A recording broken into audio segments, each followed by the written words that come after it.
यही चीज कि अगर डिटरमिनेंट ऑफ एन ऑर्डर है तो हम उसको कैसे रिप्रेजेंट कर सकते हैं, इस तरीके से।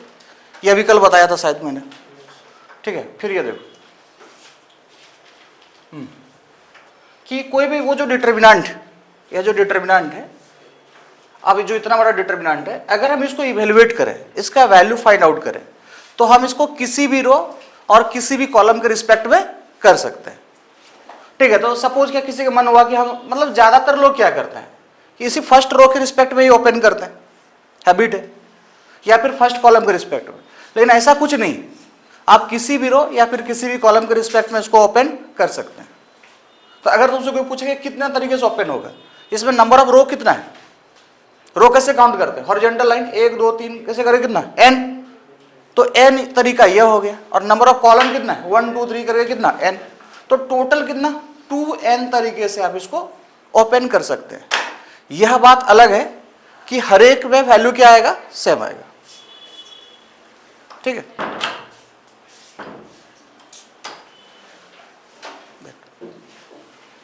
बैठ, अभी शुरू ही हुआ है, बैठो।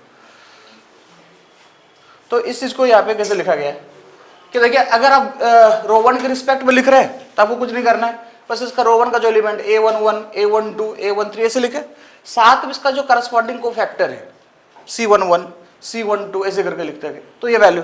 अगर आप कॉलम 2 के रिस्पेक्ट में करना चाहते तो कॉलम 2 का एलिमेंट क्या कैसा आता है, a12, फिर उसके नीचे क्या a22 a23 ऐसे करके बढ़, ऐसे चलता जाता है ना, चलता जाता है, लास्ट में कहाँ तक n2 तक। अच्छा 2 3 नहीं, यहां से क्या हो जाता है a12 फिर a22, नेक्स्ट क्या होता है बताओ, a32, ठीक है, a32 हो जाता है।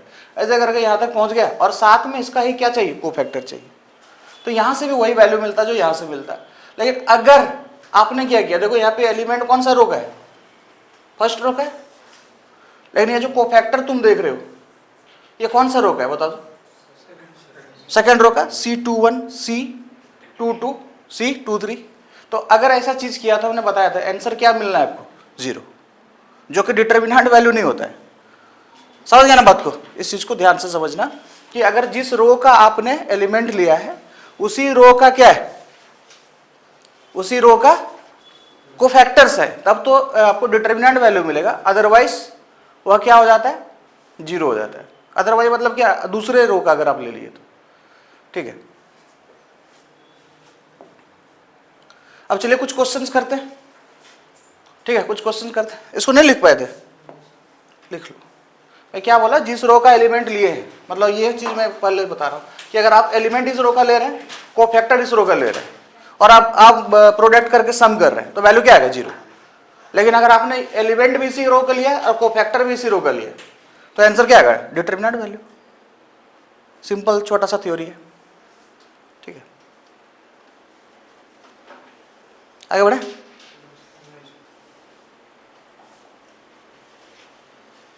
अब बहुत इंपॉर्टेंट रिजल्ट भी है,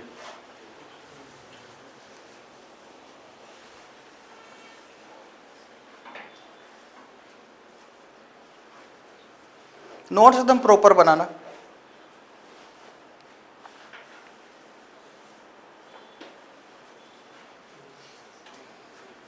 ठीक है, थोड़ा तेजी से लिखना है।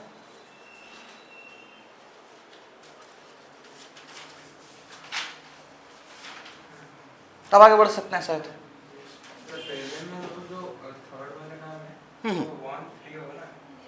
कहाँ पर, अच्छा ये जो लिखा है, ये यहाँ पर जो लिखा है ऊपर वाला है, अच्छा C14 लिख दिया इसने, C क्या है ये, ठीक है।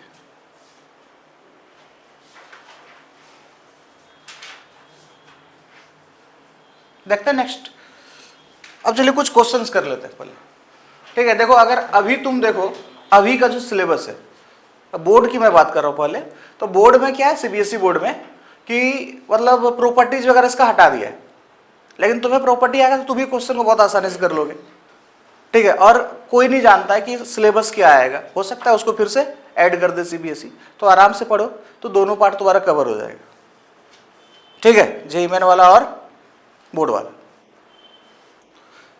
तो यहां से देखो, जैसे ये लिखा हुआ है कि भाई 3 इस तरह से लिखा हुआ है, then find value of x and y if x y are natural number.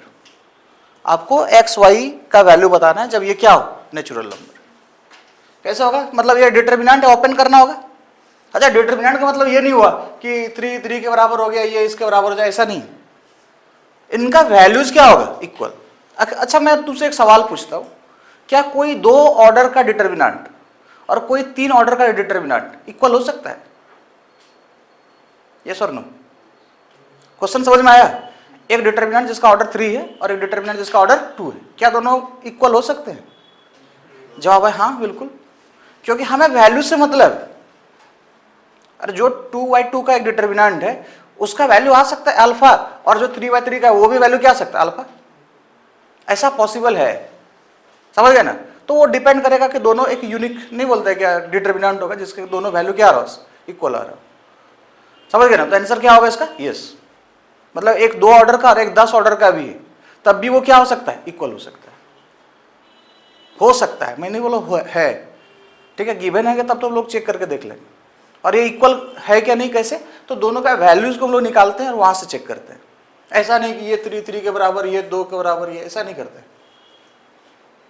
ठीक है, इस केस में अलग बात हो जाएगा, एक अलग सा केस है। तो तुम जो जनरल मेथड है उस पर जाओ, ठीक है। क्यों? क्योंकि यहाँ पे 2 ऑर्डर है, इधर 3 ऑर्डर देता, तब तुम क्या करते, समझ रहे ना? यहाँ पे 2 है, तुम इक्वेट कर रहे हो, तो कई बार तीर चल भी जाता है, कई बार नहीं भी चलता। ठीक है, तो यहां से देखो, यहां से यह चीज तो है ना, सॉल्यूशन अगर देखा जाए तो यह तो तय है। कैसे ओपन होता है ये, 3 × 1 और ये xy, और यह कितना हो जाएगा 3 - 8। तो क्या मतलब हुआ यहां से, xy का वैल्यू कितना हो जाएगा, ये -5 है, ठीक है। अच्छा, या फिर ऐसे तुम कैंसिल कर दो, 3 क्या हो गया, कैंसिल, और xy का वैल्यू कितना हो जाएगा, 8 के बराबर हो जाएगा। x और y क्या हो जाएगा, 8। ठीक है, अब देखो, अब तो यूं तो इसके इनफाइनाइट सॉल्यूशन होते हैं कि x की वैल्यू 1 रखेंगे, y x 1.5 रखेंगे, इस तरह बहुत सारा। लेकिन इसने बोला कि x और y दोनों क्या आना चाहिए, नेचुरल। तो क्या क्या होगा, मान लो, ठीक है, इधर बताओ, x 1 होगा तो y कितना होगा 8, x 2 हो जाए, y 4, x 3 संभव है नहीं, 4 पॉसिबल है, या वैल्यू 4 हो जाए तो ये क्या होगा 2। और फिर उसका उल्टा भी करो कि अगर ये तुम्हारा x की वैल्यू 8, देन y कितना 1, ये 4, या कितना 2, और ये अगर 2 है, अच्छा ये तुमने 2 कर ही लिया था, और कुछ है क्या पॉसिबिलिटी, 2 4 और 8, ठीक है, ठीक। और तो ये तुमने लिख लिया ना, ये 2 4, तो इसका उल्टा 4 2, और फिर क्या 1 8, 1 8 का उल्टा भी लिखा गया 8 1, ठीक है। अच्छा 4 2 तो 2 बार रिपीट हो गया मुझे लगता है, 4 2 हम लोग ऑलरेडी लिख चुके हैं ना, 4 2 लिख चुके, तो इसको दोबारा लिखने की जरूरत नहीं। तो यही इसका ऑर्डर्ड पेयर हो गया, find possible value of x। तो ये हो गया when x is 1 y 8। समझ गए बात को? फिर देखो आगे, लिख ले इसको,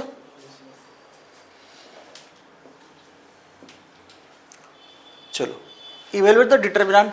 ठीक, अब लॉग का दर्शन फिर से हो गया, है ना? तो देखो, लॉग से भागो मत, मैं फिर से कह रहा हूं, मैं बताऊंगा फिर जब कैलकुलस शुरू करूंगा तो उस टाइम लॉग का प्रॉपर्टी एक बार फिर से मैं ब्रीफ कर दूंगा। बहुत ज़्यादा यूज है इसका पूरा कैलकुलस में, और 11 तो पढ़े हो गए तो मैं इसको काफ़ी एक्सप्लेन भी किया था अच्छे से। तो कुछ प्रॉपर्टीज है, ठीक है, वो तुम्हें याद दिलाऊंगा मैं यहाँ पे। अच्छा बताओ, नोट में 2 चीज़ याद रखें। लॉग में एक बात बताओ कि अगर लॉग है, हाँ, यहाँ पर बेस इसका b है और ये a, और a⁻m लिखा है, तो वैल्यू कितना हो जाता है, m इंटू लॉग a⁻b हो जाता है। ठीक है, प्रॉपर्टीज इसके बहुत है, लेकिन यहाँ पे काम चला हुआ हम लिख रहे हैं क्या क्या। एक यह हो गया, फिर दूसरा log ab into log bc करके से लिखा हुआ है बेस चेंजिंग से। तो आपको यह बता था मैं, इस तरह से ये एक दूसरे के गले में माला डाल देता है, देख लीजिए, और ये वैल्यू कितना बराबर हो जाता है, लॉग, ऊपर में क्या बचा, ए और ये सी। ऐसा जो बेस चेंजिंग प्रॉपर्टी में बताया था, ठीक है। और मान लो यहाँ पे और रहा था लॉग्स, यहाँ पे ए बी मिला, आगे सी भी मिल जाता, सी भी कैंसिल हो, जो इधर बचता डी वो आ जाता, ठीक है। तो चलो पहले अब इसको ओपन करते हैं। अब सॉल्यूशन, ये तो नोट की बात थी, चलिए सॉल्यूशन बताइए क्या आएगा, सॉल्यूशन में क्या आएगा, ओपन करते हैं। 2/2 का है, बहुत आसान सा डिटर्मिनेंट आ जाएगा कि ये हो जाएगा लॉग 512 बेस 3 इंटू लॉग 9/4, है ना, माइनस आ गया फॉर्मूला से, फिर हो गया लॉग 3/4 इंटू लॉग 3 और ये 2⁸8। कोई दिक्कत नहीं, यहां तक दिक्कत नहीं, तो आगे भी दिक्कत नहीं होगा। देखिए अब इसको ओपन कीजिए। अच्छा ये 512 देखिए, ये वैल्यू जानते हैं 512 3 के प्राइम में है क्या, ये आपने देखा होगा। ये आप इस तरह 256 को जानते हो, 256 को जानते होंगे। अरे 256 क्या होता है, ये तो जानते होंगे ना, ये लॉग, ठीक है। 256 मतलब 4 का कितना, 4 पावर होता है ना, तो यहाँ पे 4 की पावर 4 इंटू कितना 2, और ये बेस 3 रखा है, ठीक है। और ये लॉग, और भी सिंप्लीफाई कर सकते हैं हम लोग, ये 9 को क्या लिख सकते हैं 3², और इसको क्या लिख सकते हैं, चलो और सिंप्लीफाई कर, इसको क्या लिख सकते हैं 2²। अच्छा ये 3 है, और इसको अब ना ये 4 की पावर 7 लिखने के 4 लिखने के बजाय क्या लिखना है, 2 पे प्राइम आ जाएगा, 2 कितना 9। डायरेक्ट इसको इस फॉर्म में क्यों लिखें, एक स्टेप लंबा चला जाता, 2⁹9,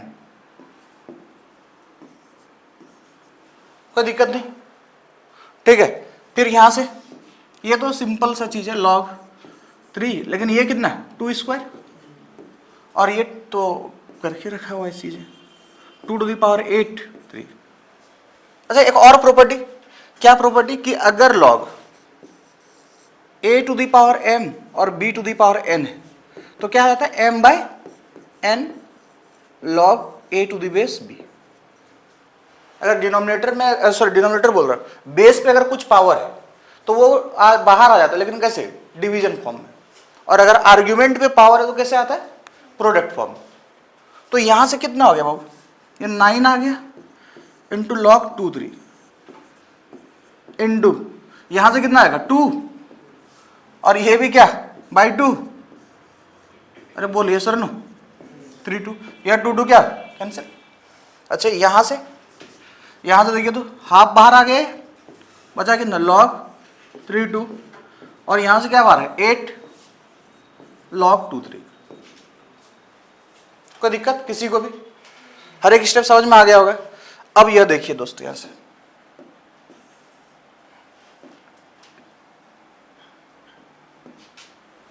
ये 9 तो कर बाहर, ये कैंसिल हो गया। अब यह 3 और यह 3 मैच करने लगा, देखिए तो मैच होने लगा। और ये क्या बचा अब यहां से लॉग, ये 9 log 2⁵2 ही बचा। अरे ऊपर में 2, यहां पे क्या 2।